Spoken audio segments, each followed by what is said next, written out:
Innal hamdalillah nahmaduhu wa nasta'inuhu wa nastaghfiruhu wa na'udzubillahi min syururi anfusina wa min sayyiati a'malina may yahdihillahu fala mudhillalah wa may yudhlilhu fala hadiyalah. Asyhadu an la ilaha illallah wa asyhadu anna Muhammadan abduhu wa rasuluh. Rabbi shrah li sadri wa yassir li amri wahlul 'uqdatam min lisani yafqahu qawli. Amma ba'du.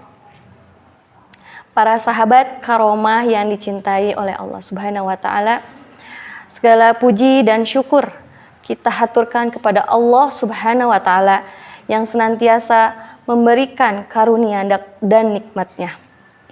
Sehingga kita semua sampai detik ini masih bisa menghembuskan nafas, masih bisa bergerak dan bisa mendapatkan umur. Semoga umur kita diiringi dengan keadaan tubuh kita yang sehat. Bukan hanya sehat saja, tapi dengan walafiat. Kondisi tubuh yang kita gunakan untuk bisa semakin dekat kepada Allah Subhanahu wa taala. Dan tentunya semoga yang kita jalani setiap hari mampu menjadikan diri kita meningkatkan ketakwaan kita kepada Allah Subhanahu wa taala, serta diistiqomahkan oleh Allah Subhanahu wa taala untuk terus berjalan dalam sunnah Rasulullah. Sahabat karomah yang dicintai oleh Allah Subhanahu wa taala, sebagai seorang muslim kita perlu berubah. Sebab Allah berfirman di dalam Quran surat Ar-Ra'd surat ke-13 ayat 11. Innallaha la yughayyiru biqaumin hatta yughayyiru ma bi anfusihim. Yang artinya sesungguhnya Allah tidak akan mengubah keadaan suatu kaum sampai mereka mengubah keadaan diri mereka sendiri. Ramadan bukan hanya sekedar berpuasa, tetapi juga bulan perubahan. Bulan perubahan. Allah memberikan kita kesempatan emas untuk memperbaiki diri, meningkatkan keimanan dan mendekatkan diri kepada Allah Subhanahu wa taala. Sebagaimana firman Allah di dalam Quran surat Al-Baqarah ayat 183, ya ayyuhallazina amanu kutiba alaikumusiyam kama kutiba alal ladzina min qablikum la'allakum tattaqun. Yang artinya, wahai orang-orang yang beriman, diwajibkan atas kamu berpuasa sebagaimana diwajibkan atas orang-orang sebelum kamu agar kamu bertakwa. Ayat ini menunjukkan bahwa tujuan utama puasa adalah membentuk ketakwaan. Ketakwaan inilah yang menjadi tolak ukur keberhasilan kita dalam menjalani Ramadan. Namun, bagaimana kita bisa menjadikan Ramadan sebagai momentum perubahan diri dan meningkatkan potensi diri?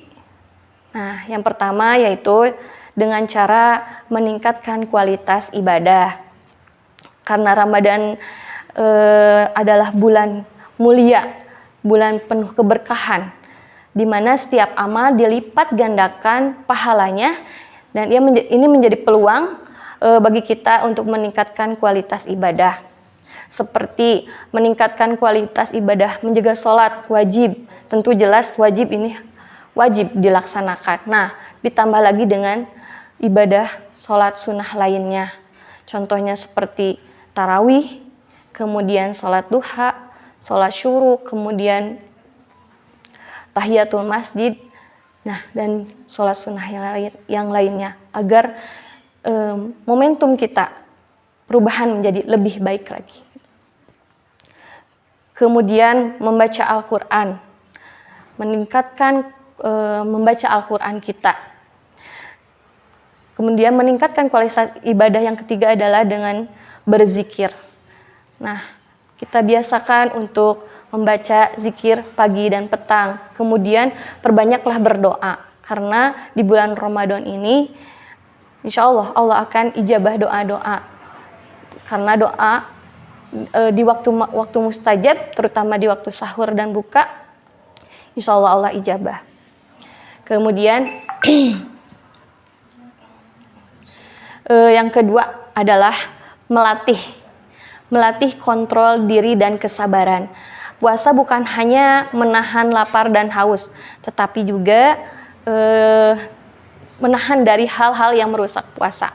Karena Nabi bersabda di dalam hadis, barang siapa yang tidak meninggalkan perkataan dusta atau perbuatan dosa, maka Allah tidak butuh dengan puasanya dari makan dan minumnya. Hadis riwayat Bukhari. Jadi dari hadis ini kita belajar bahwa puasa mengajarkan kita untuk menjaga lisan, menahan emosi, serta menjauhi segala bentuk keburukan. Dan yang ketiga adalah meningkatkan kepedulian sosial. Jadi di bulan ini kita diajarkan untuk lebih peduli sesama dengan merasakan lapar. Kita bisa lebih memahami bagaimana saudara-saudara kita yang kurang mampu menjalani hari-harinya. Oleh karena itu, Ramadan adalah waktu yang tepat untuk memperbanyak sedekah dan berbagi dengan mereka yang membutuhkan. Dan yang keempat, dengan cara menata kembali waktu dan kebiasaan. Jadi Ramadan juga mengajarkan kita untuk lebih disiplin dalam mengatur waktu. Kita membiasakan bangun lebih awal untuk sahur, berbuka tepat waktu, dan mengisi malam dengan ibadah. Jika dibiasakan ini, kita teruskan setelah Ramadan, insya Allah hidup kita akan lebih tertata dan lebih produktif. Hadirin karomah yang dirahmati Allah Subhanahu wa taala. Mari kita jadikan Ramadan ini sebagai momentum perubahan dan peningkatan potensi diri, terutama dalam hal wilayah ukhrawi. Jangan sampai Ramadan berlalu tanpa adanya perbaikan dalam diri kita. Jika di bulan ini kita mampu menjaga ibadah dan akhlak, maka setelah Ramadan kita harus tetap beristiqomah mempertahankan kebaikan-kebaikan tersebut. Ada kuncinya ya. Jika dalam Ramadan ada ujian, kemudian ada masalah, kuncinya adalah BHHN. Apa itu? B, berdoa. Banyaklah berdoa kepada Allah. Kemudian H, hadapi. Terima ujian tersebut. Kemudian kita hadapi. Kemudian yang ke H, hayati. Kita evaluasi diri. Mungkin ada kekurangan dari kita, evaluasi diri dan perbaiki gitu. Dan yang N, nikmati. Nikmatilah prosesnya karena semua itu adalah takdir dari Allah Subhanahu wa taala. Mungkin itu. Kemudian terbiasalah menyederhanakan masalah dengan mendiagnosa problem gitu. Dan membuat opsi untuk menyelesaikan masalah dengan cara yang paling indah. Saingan terberatmu itu bukan orang lain, tapi saingan terberatmu adalah dirimu sendiri. Maka semangatlah untuk perubahan diri untuk menjadi lebih baik. Semoga Allah menerima amal ibadah kita, menjadikan kita pribadi yang lebih bertakwa dan Allah mengampuni segala dosa kita. Amin ya robbal alamin. Barakallahu fikum. Assalamualaikum warahmatullahi wabarakatuh.